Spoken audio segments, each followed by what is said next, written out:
पिछले वीडियो में आपने देखा था जल निकास की परिभाषा, जल निकास की उद्देश्य, जल निकास के लाभ और जल निकास की हानि। अब उसके बाद में जल निकास की कौन कौन सी विधियाँ। तो जल निकास की केवल दो विधियाँ हैं, एक तो है पृष्ठीय जल निकास और दूसरा है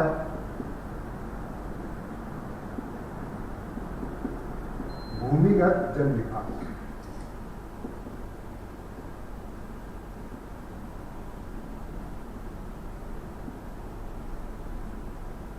पृष्ठीय जल निकास और भूमिगत जल निकास, इन दोनों में अंतर भी इतना है, इनके साथ साथ अंतर भी देखते जाइए।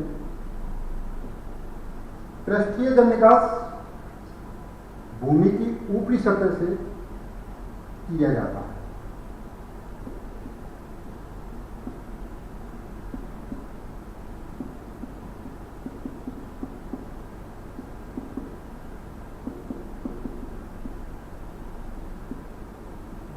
भूमिगत जल निकास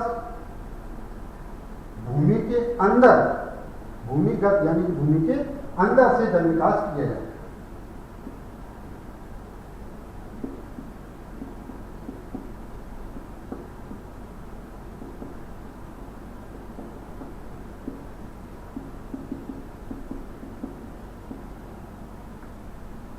पृष्ठीय जल निकास की जो नालियां होती हैं उनमें तकनीकी ज्ञान की आवश्यकता नहीं होती।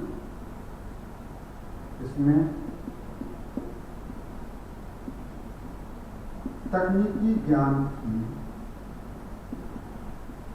आवश्यकता नहीं होती, किंतु भूमिगत जल निकास के लिए तकनीकी ज्ञान की आवश्यकता होती है, क्योंकि इसमें जमीन के अंदर नालियां बनाना, खेत की भौतिक दशा बिगड़ न जाए, ऐसी तमाम सुविधाओं को ध्यान में रख करके भूमिगत जल निकास की नालियां बनाई जाती हैं। तो इसमें तकनीकी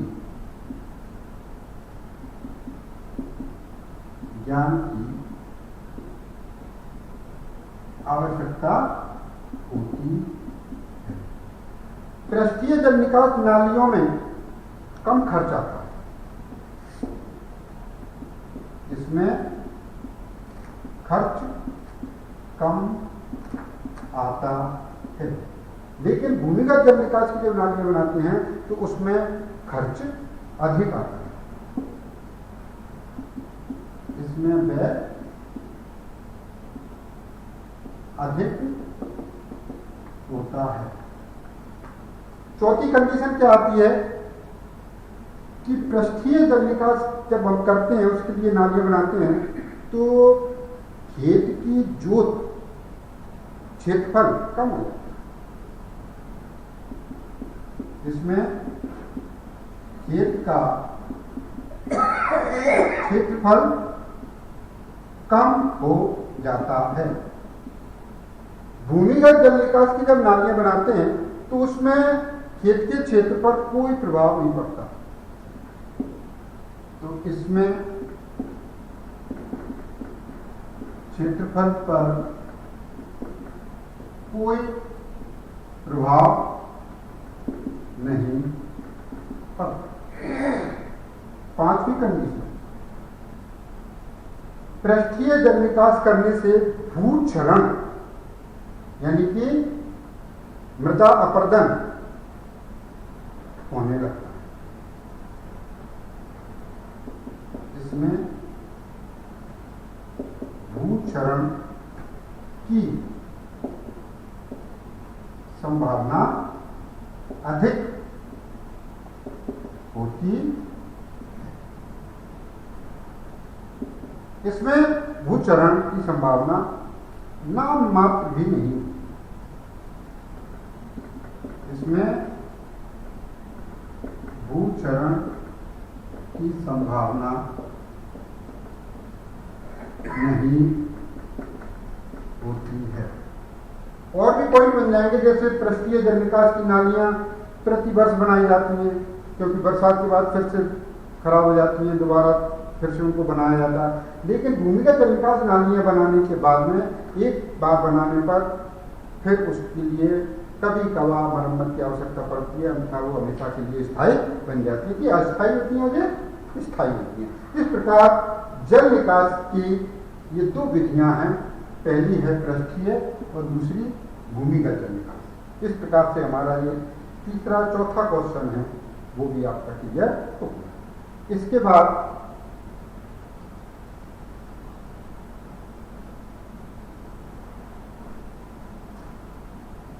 एक चीज और आती है, सिंचाई और जल निकास।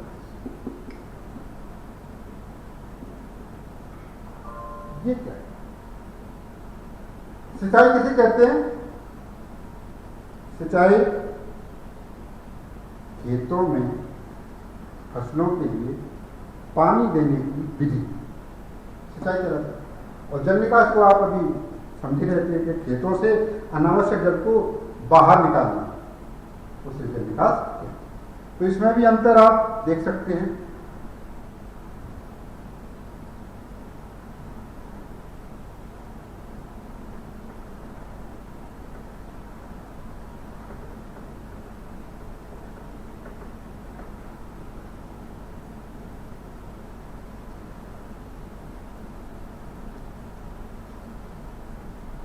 सिंचाई की नालियां, पहली बात तो इसकी परिभाषा लिखें अपन। खेतों में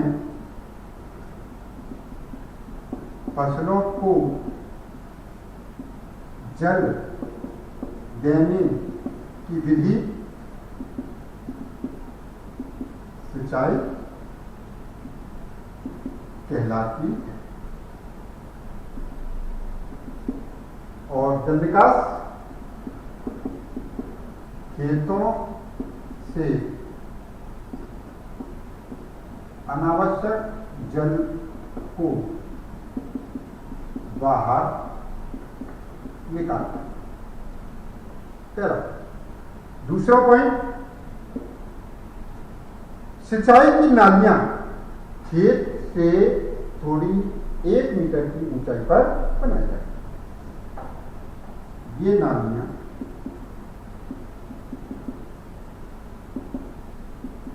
खेतों में 1 मीटर की ऊंचाई पर बनाई जाती है। जल निकास के लिए नालियां भूमिगत या पृष्ठीय, इसकी नालियां पृष्ठीय या भूमिगत बनाई जाती। तीसरा पॉइंट है, सिंचाई की आवश्यकता वर्ष भर रहती है। इसकी आवश्यकता वर्ष भर रहती है। और जल निकास की आवश्यकता केवल बरसात के दिनों में रहती है। इसकी आवश्यकता केवल बरसात में ही होती है। अच्छा, सिंचाई का जो पानी होता है उसे हम घरेलू उपयोग में भी ले सकते हैं।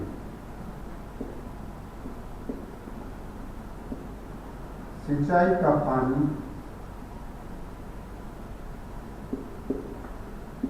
घरेलू उपयोग में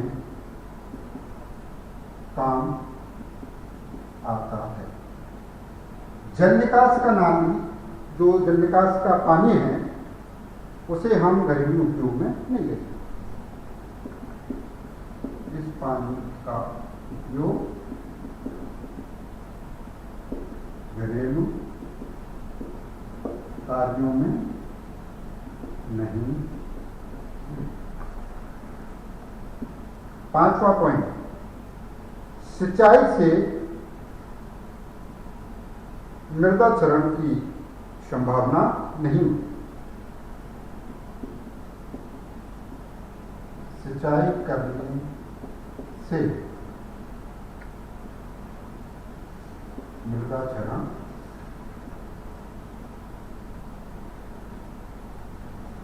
नहीं होता। जल विकास में मृदा क्षरण की संभावना रहती है। इस प्रकार दोस्तों हमने पार्ट 1 था जल विकास, उसकी परिभाषा पढ़ी थी पिछले वीडियो में, उद्देश्य पढ़े थे, लाभ पढ़े थे और हानि पढ़ी थी। उद्देश्य, लाभ और हानि तीनों को एक ही तरीके से लिखने का तरीका बताया था हमने। जो जल विकास की 2 विधियां थी पूर्व में पढ़ी हमने, पृष्ठीय जल विकास और भूमिगत जल विकास। अब सिंचाई और जल विकास में अंतर, ये आपके कॉन्सेप्ट आपके सामने था, क्लियर हो गया होगा। अगले कॉन्सेप्ट के लिए मैं अगला वीडियो डालूंगा। धन्यवाद।